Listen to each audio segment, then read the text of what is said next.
When I was cleaning our apartment, I found a hidden note from my boyfriend's ex-girlfriend warning me to leave him, and now every red flag I ignored is flashing brighter than ever. My boyfriend Steve, 30 male, and I, 28 female, have been together for 2 years and have been living together for 8 months now.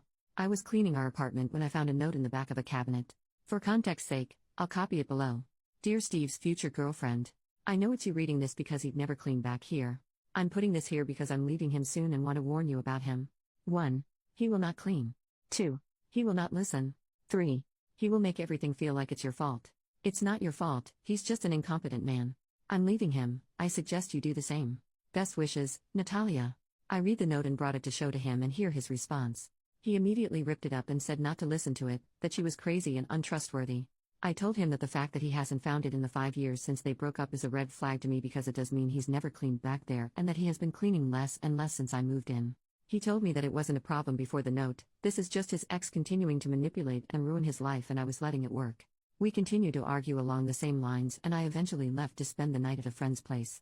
Steve has been a great boyfriend so far. He gets along with my family. He has given me gifts and flowers and always tells me how much he loves me. He's not wrong that the cleaning hasn't really been brought up before. The note made me realize it had been less and less and that we needed to have a full conversation.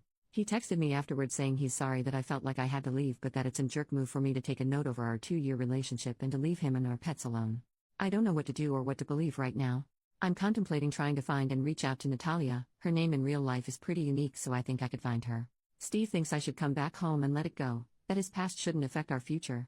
I feel like I could be the jerk because everything Steve has said about Natalia does make it sound like she was manipulative and petty throughout their relationship, but I don't know what to trust. Edit, I realized I didn't clarify enough about the points, especially the cleaning. When we moved in together 8 months ago, the cleaning was 50-50. Since then, he's been doing things less and less and I'd say it's at like 70-30, maybe 60-40 if he listens to me right away, it depends on the week. I have to remind him to do things like bring his plates to the sink or take out the trash and I didn't have to before. The dishes will pile up unless I do them, to the point where he's had leftover food mold on the plates. I'm not a confrontational person so I was just asking him to fix it when it came up. The note made me reflect on it more and try to have an actual full conversation, and I will say I didn't feel listened to when I talked to him about it. I tried to use the note to start a conversation about cleaning and he got so stuck on the fact that I was listening to his ex instead of him, that he wouldn't listen to what I think are valid concerns. He thinks I'm letting the note have confirmation bias so no matter what he says I'll think he's in the wrong. Also, I didn't leave him permanently, this all happened yesterday and I only spent one night at a friend's because I didn't feel like our conversation was going anywhere last night and he wouldn't let me sleep until I let it go. I'm going back today and wanted to get advice and feedback before I do. Edit 2, I appreciate all your comments. I'm heading back to our place now. My plan is to first apologize for immediately bringing him the note without thinking of his feelings and validate that it's hard to have an ex's message found. That being said, you're all right that I've been letting the cleaning stuff get away. I don't want to be in a relationship where I have to ask him repeatedly to clean.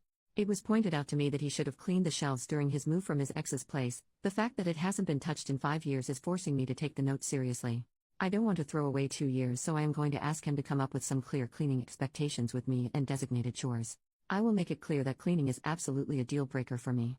It's his decision on how he wants to respond. Update, I followed your advice from the last post and tried to have a calm discussion with Steve. When I apologized for confronting him with a note, he seemed to take that as an admission of guilt and refused to listen to anything else. I had come up with a list of specific instances of not cleaning like many of you suggested, and he said I was using lists just like his manipulative ex did. So yeah, the crazy ex thing you all said was a red flag was definitely true. When I realized the conversation wasn't going anywhere, he even tried to block me from leaving. That's when I knew it was done and left immediately. 2 years down the drain, but I'm glad I had the wake-up call before it was too late. I will let him cool off and then will ask my brother to come with me to grab my things while he's not there. He has a strict work schedule so I think it'll work out. I am planning on leaving a note there, but probably a little longer with the advice to not show it to him. I'm leaving it in the exact same place, so if he doesn't learn his lesson about cleaning, it'll come to haunt him. All he has to do is clean. The biggest surprise out of all of this is that I didn't reach out to Natalia, she reached out to me. Apparently he borrowed his friend's phone to call her screaming that she's ruining his life still. The fact that she blocked him and he still had her number memorized just further confirms he was the crazy ex, not her. Natalia found me on social media and wanted to make sure I was okay and was especially concerned that he'd gaslight me like he tried with her. I thanked her for leaving me the note and saving me time. We scheduled coffee for Thursday afternoon. I wanted to thank you all again for the advice, especially the person who posted the Love is Respect website. I took the healthy relationship quiz after our conversation and it wasn't great. You called out how he was weaning me into an unhealthy relationship so well. For now, my friend said I can stay until I find a new place. I have emergency savings and a decent job, so I'm in a privileged place when it comes to this messy breakup, and am just trying to feel grateful for that. Second update, as you can tell by my original post, I like to do things right away. It was definitely a mistake to bring him the note right away, but doing the things I did this morning right away was not a mistake as it allowed me to save my pets. First, I want to respond to the comments saying I broke up a 2-year relationship over a note and chores. No, I broke up a 2-year relationship because when I tried to come up with solutions to an unequal situation, his response was to yell and try to convince me there was no problem except me. The final straw was when he physically blocked me from leaving the house after he was screaming at me. That is not okay, and no one should stay with a man who responds to conflict like that. Now onto the actual update. I wound up texting the post to Natalia last night and she thought it was great. She, like some of you, asked me about the pets.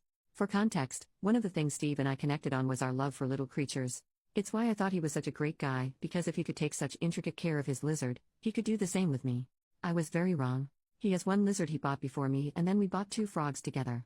I have a snake I brought with me when I moved in. I was planning on waiting until he cooled down to go grab my things and the frogs and snake, thinking he would never hurt them, but Natalia changed my mind.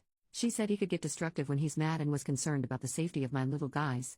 I immediately knew I couldn't wait until later this week and reached out for a meeting with the landlord for early this morning.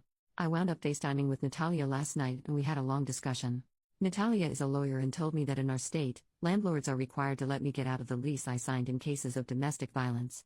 She also told me that his yelling, gaslighting, and refusing to let me leave are all types of abuse. It's definitely hard for me to sit with that, but the Love is Respect relationship quiz helped me also realize that a bit more last night. Apparently his constant messaging and control over what I wore and when were signs of abuse too.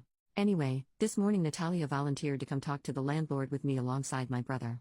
As soon as he heard the word lawyer, he was on top of it and said it could break the lease, but would still have to pay for all of August even though I'm leaving 3 days early. I felt like that was fair. He also messaged Steve to say the apartment needed to be empty for emergency maintenance all day today so I could pack my things. Steve messaged back that he was at work all day and wouldn't be home until 6 p.m. When I got into the apartment, it was a mess. He had broken my dishes that I had brought with me on the ground and left the shards laying about. My clothes were ripped up and scattered around our room. It was disgusting and heartbreaking. He left his lizard alone, but opened the tank doors for our frogs and my snake. Luckily the frogs were still chilling in their enclosure, but my snake had gotten loose. This made me the most mad, as she could have gotten cut on the broken plates. I feel so fortunate that she was just hiding in the closet corner and I was able to pack her up safely in her enclosure again. All my things are packed and I'm writing this as my brother drives me back to my friend's house right now. Natalia told me that she actually left 3 notes, one in the cabinet, one on the underside of the vacuum, and one in the crumb catcher of the toaster. While we were there, we checked to see if the notes were still there. The one on the vacuum was, but it looks like Steve did clean out the crumb catcher at least once in the past 5 years. He never told me he had already found a note in our conversations, so it caught me by surprise. Natalia and I left the vacuum note as is and replaced the cabinet one. I wasn't comfortable leaving my name on a new note, so my addition was a handout on healthy versus unhealthy relationships and a QR code to the quiz that woke me up. Natalia said if he didn't find the notes in those 5 years, especially after the move, he probably won't find them again. I'm inclined to agree, especially given he did find one but then didn't even clean the rest of the house to see if there was any more. Steve doesn't make sense to me, and seeing the state of the apartment really woke me up to the fact that I have no idea who he is. The Steve I knew would never put animals in danger, but I don't think I really ever knew Steve. To the people saying it's pathetic that I broke up my relationship because of chores and Reddit, I encourage you to reflect on the subtle ways that abuse starts. I also made an appointment for a therapist. I'm very lucky that my job has good insurance, so I should be able to work through this relationship, and I'm hoping to focus on boundaries and my people-pleasing habits so I never find myself in this situation again. To the people wishing that Natalia and I would get together, we had a good laugh about it. Natalia is engaged to a wonderful man who cleans, listens, and reflects. She said there's a phenomenon that when people break up with their awful ex, their soulmate can quickly follow. I'm hoping that's true. Regardless, I do think I got a good friend out of this, especially since Natalia is a snake mom too. This is my final update. I hope if you learn anything from my experience, it's that abuse doesn't start right away. First there's love bombing, gifts, and pretty words. And then slowly, they test how much you'll put up with. You should never have to put up with anything, especially moldy freaking plates.